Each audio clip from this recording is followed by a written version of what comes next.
V zadnjih tekmah blesti mladi, šele 19-letni produkt domžalske nogometne šole Jan Repas.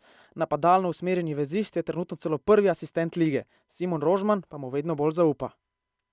Ja, Jana sem nekako začel spremljati že nekako lansko leto v mladinski ekipi.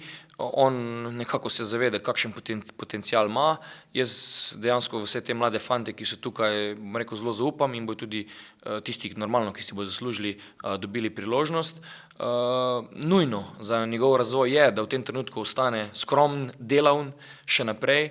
Nekako 2 tekmi ga ne bodo dvignale v ne vem kakšno Evropsko ligo, ampak bo mogel on zadevo dokazovati iz tedna v teden.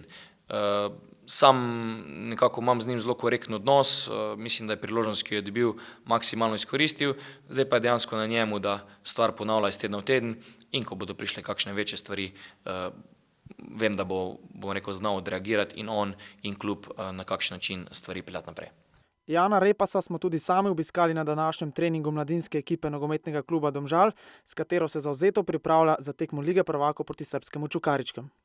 Ja, počutim se zelo dobro, občutki so dobri, ker sem pač v dobri formi pred tako pomembno tekmo zdaj, ko imamo z mladinci, tako da sam to ne bo igral vloge na te tekme, vsaka tekma je itak vnaprej zase, tako da bomo videli, kako se bo išlo.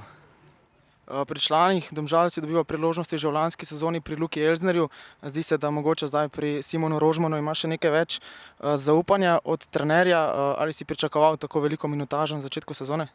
Ja, take minutaže res nisem pričakoval. Probal sem izkoristiti vsako priložnost, ki mi je ponudil trener.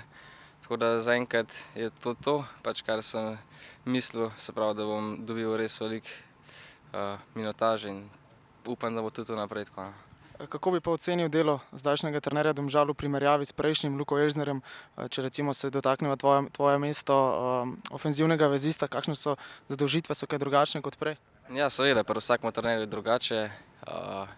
Vsak trener se pravi zahteva od igralca drugačne zahteve na vseh igralnih pozicijah, tako da mislim, da mi pa da od Simona sistem zelo v redu. Glede na visok pressing, hitro zaključevanje akcij, se dobro znajdeš v temu? Tako je, res manj to.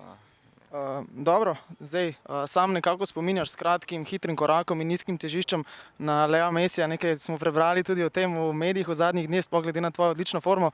Kako bi se odzval na to, oziroma ali je morda Messi eden izmed igralcev, po katerih se zgleduješ? Ja, Messi bom rekel, da je eden. Drugače pa ja, ima podoben stil igre, kot sam pravim, da nobena mora biti taka on. Ok, nekateri članski igralci te, tako smo slišali, zbadajo tudi s tem, da zgledaš malo kot napadalni vezist Borussije Dortmund, Mario Götze. Ja, tudi on je moj vzornik, ne. Mogoče tudi zaradi tega. Dobro, če greva še malce bolj k resnim zadevam, jutri te čaka prvi krog mladinske lige prvakov z Domžalami. Tukaj na svojem stadionu igrate proti srbskemu Čukaričkemu. Kaj pričakuješ od te tekme? Ja, tekma bo zelo težka, ker je Čukarički dober nasprotnik.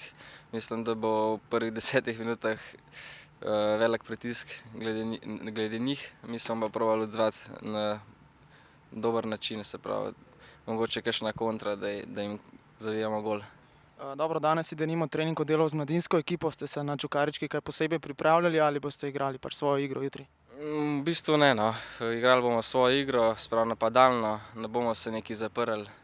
Tako da bomo videli, kaj bo. Dobro, v soboto pa te spet čaka preskok iz mladinskega pogona oziroma iz mladinske ekipe k članom. Kako težko je oziroma ali je sploh težko igrati v recimo nedeljo za člane, v sredo za mladince in potem v soboto spet za člane proti Mariboru v Ljudskem vrtu? Ja, ritem je zelo visok, sreda sobota, ne.